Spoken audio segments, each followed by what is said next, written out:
Saudações líricas, poéticas e enfáticas a você que nos acompanha e que interage conosco pelos vastos confins da web. Eu sou Hélio Baragatti, este é o Sala de Poesia em sua edição de número 67. E se você que está assistindo a esse vídeo ainda não se inscreveu no nosso canal, por favor, se inscreva, ative o sininho das notificações, dê o seu like, curta, compartilhe, divulgue a nossa mensagem, a fim de que os algoritmos do YouTube possam nos indicar a um número cada vez maior de pessoas e o nosso canal possa crescer cada vez mais, para que nós continuemos levando a um número cada vez maior de pessoas a poesia, essa arte tão nobre, tão sagrada, tão sublime. E hoje, continuando as nossas divagações, no nosso vídeo passado, nós falamos sobre aquela descoberta, aquela pesquisa, aquele estudo feito pela Universidade de Tel Aviv, que descobriu, que chegou à conclusão de que as plantas emitem sons quando submetidas a situações estressantes, a situações de sobrecarga. Hoje, nesse vídeo, nós vamos falar sobre feminilidade. E como falar sobre feminilidade? É que, às vezes, eu me punha a pensar em qual seria ou em qual deveria ser declarado o mês mais feminino do ano. Eu não cheguei a uma conclusão exata sobre qual é o mês mais feminino do ano, já que todos os meses do ano têm os seus componentes femininos, têm a sua feminilidade. Mas eu posso trazer alguns candidatos e falar um pouco mais detidamente, um pouco mais especificamente sobre um desses candidatos, talvez o candidato menos falado. O primeiro candidato que nos ocorre quando nós falamos em um mês feminino é o mês de março, obviamente. Afinal de contas, é no mês de março que se celebra o Dia Internacional da Mulher. É o mês de março, o mês dedicado à reflexão sobre as lutas femininas ao longo da história. Lutas por igualdade, lutas por espaço, lutas por voz, lutas por assumirem o lugar que é delas na sociedade. E qual é o lugar das mulheres na sociedade? Todos os lugares. Todos os lugares que a mulher pleitear são dela. Todos os lugares que a mulher desejar são dela. E ela pode conquistá-los pela sua força, pelo seu talento, pela sua incrível superioridade a nós homens. As mulheres são muito superiores aos homens, como nós podemos ver no dia a dia. O segundo mês que a gente pode elencar como candidato a mais feminino do ano é setembro. Afinal de contas, setembro é o mês que abre a primavera no hemisfério sul, aqui no Brasil e nos demais países que fazem parte do hemisfério sul. A primavera é a única estação que tem o seu nome no gênero feminino, é a primavera. As demais são masculinas, é o verão, o inverno, o outono e apenas a primavera em português. Então já é uma estação feminina pelo seu próprio nome. E nós já fizemos aqui neste canal um vídeo falando sobre as comparações, as convergências existentes entre esses dois elementos que são a mulher e a flor. Então, a mulher é constantemente comparada com a flor, e a flor constantemente comparada com a mulher, né, é uma metáfora muito presente, talvez a mais presente, talvez a mais utilizada quando nós vamos exemplificar ou explicar o que é uma metáfora. Então, setembro é um candidato forte. Outro candidato forte é abril. Por que abril? Abril era o mês dedicado a Afrodite. Abril, e Afrodite é a deusa da beleza, é a deusa do amor. Ela, juntamente com Atena, a deusa da sabedoria, estavam entre as presenças femininas mais importantes do Olimpo, mais importantes da mitologia grega e que depois vão passar para a mitologia romana, né, como Vênus, Afrodite, e como Minerva, Atena. Né? Então, abril é, no hemisfério norte, o que é setembro para nós aqui no hemisfério sul, o mês de abertura da primavera. Tanto que existe, por exemplo, em uma das músicas mais famosas gravadas pelo Nat King Cole, Love is the Many Splendor Thing, há um momento que diz, na hora de definir o amor, né, de falar sobre o amor, diz It's the April's rose that only grows in the early spring. Ou seja, é a rosa de abril, né, a rosa de abril, que só cresce no início da primavera. Tem uma música também do Dorival Caymmi chamada Das Rosas, em que ele faz referência às rosas de abril. Inclusive Guilherme de Almeida, o grande poeta Guilherme de Almeida, né, um dos principais poetas do Brasil na sua época e um dos principais poetas de São Paulo, o poeta da Revolução de 1932, o poeta autor da canção do Expedicionário, né, o poeta nascido em Campinas, né, que foi um dos integrantes da Semana de Arte Moderna de 22, ele, Guilherme de Almeida, diz que quando começou a escrever, ainda havia no Brasil quem rimasse abril com primaveril, mesmo que a primavera no Brasil, sendo o Brasil um país do hemisfério sul, se celebrasse em setembro. E agora o nosso candidato, sobre o qual nós falaremos mais detidamente e que talvez seja o menos lembrado como um mês feminino, que é maio. Maio é um mês puramente feminino, como é dito no título desse nosso vídeo. E já começa pelo nome. O mês de maio foi dado em homenagem a Maia. Maia com I, pessoal, não é Maia com Y. Maia com Y é outra coisa, tá? É outra menção, é outra situação. É Maia com I. Tá? Maia com I é o nome tanto de uma personagem da mitologia grega quanto de uma personagem da mitologia romana. Na mitologia grega, né, Maia é uma das 7 filhas de Atlas e Pleione. Né? Ela faz parte das Pleiades. As Pleiades são um aglomerado de 7 estrelas pertencentes à constelação de Touro. Né?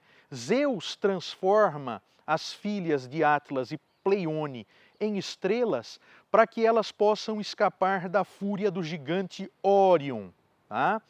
E Maia gera com Zeus, né? Maia, juntamente com Zeus, geram Hermes, o belo mensageiro. Hermes é, para os romanos, Mercúrio, vai dar o nome ao planeta, Mercúrio, vai dar nome ao metal, Mercúrio, né? ao componente, Mercúrio. Né? Então, nós temos aí a mãe de Hermes, a mãe de Mercúrio, que é Maia. Certo? Então, nós temos também na mitologia romana uma divindade itálica chamada Maia Maiesta. Maia Maiestas. Maia Maiestas é uma divindade responsável pelo crescimento, pela fecundidade, pela projeção da energia vital. E em maio, o que acontece? Vence-se o inverno, né? Passa-se o inverno, passa-se o começo da primavera, não é? Quando as flores se abrem, e é o momento do crescimento das plantas. É o momento em que, depois do frio, as plantas se mostram, a natureza se mostra, se exibe. Então é por isso que maio se chama maio, porque é o mês dedicado a Maia, né? Para os pagãos, né, maio é dedicado a Maia. Para os cristãos, principalmente os cristãos católicos, maio é dedicado à mais perfeita emanação feminina presente nos evangelhos. E quem é a mais perfeita emanação feminina, personalidade feminina presente nos evangelhos? Maria Santíssima, a mãe de Jesus. Então, maio também tem esse caráter feminino por ser o mês dedicado a Maria. Maio também é o mês das mães. Comemora-se o Dia das Mães em maio, graças à luta de uma ativista norte-americana, Anna Jarvis.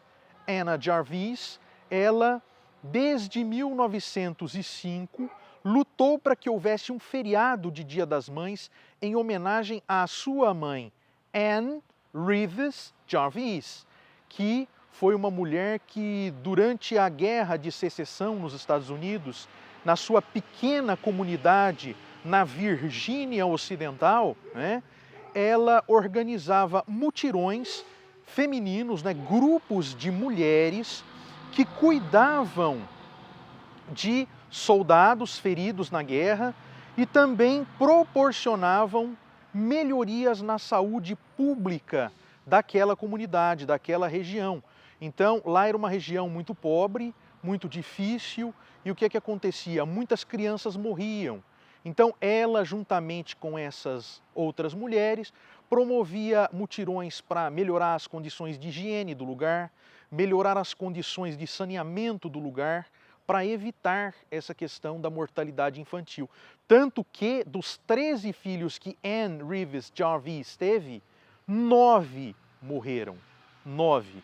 Então, a partir de 1914, após instâncias constantes de Anna Jarvis, houve o feriado de Dia das Mães nos Estados Unidos, feriado que posteriormente, a partir de 1932, passou a ser adotado no Brasil. Infelizmente, esse feriado, essa data, acabou cooptada pelo comércio e isso gerou uma tristeza muito grande na sua criadora, Anna Jarvis. Então, o Dia das Mães acabou cooptado, absorvido pelo comércio. E o segundo domingo de maio foi escolhido porque ficava sempre próximo da data de morte de Anne Reeves Jarvis, que foi no dia 9 de maio de 1905. Outra questão feminina ligada ao mês de maio. Maio, durante muito tempo, foi considerado o mês das noivas. E era mês das noivas por conta de um costume também no hemisfério norte, por causa da questão das flores, né?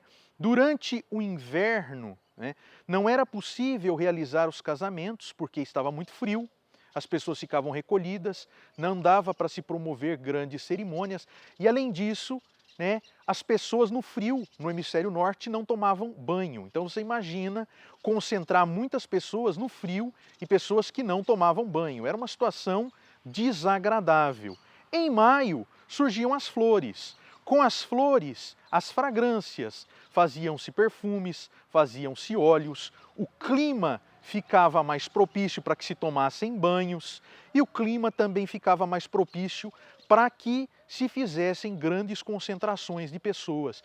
E por isso começavam a acontecer os casamentos, a maioria dos casamentos aconteciam em maio.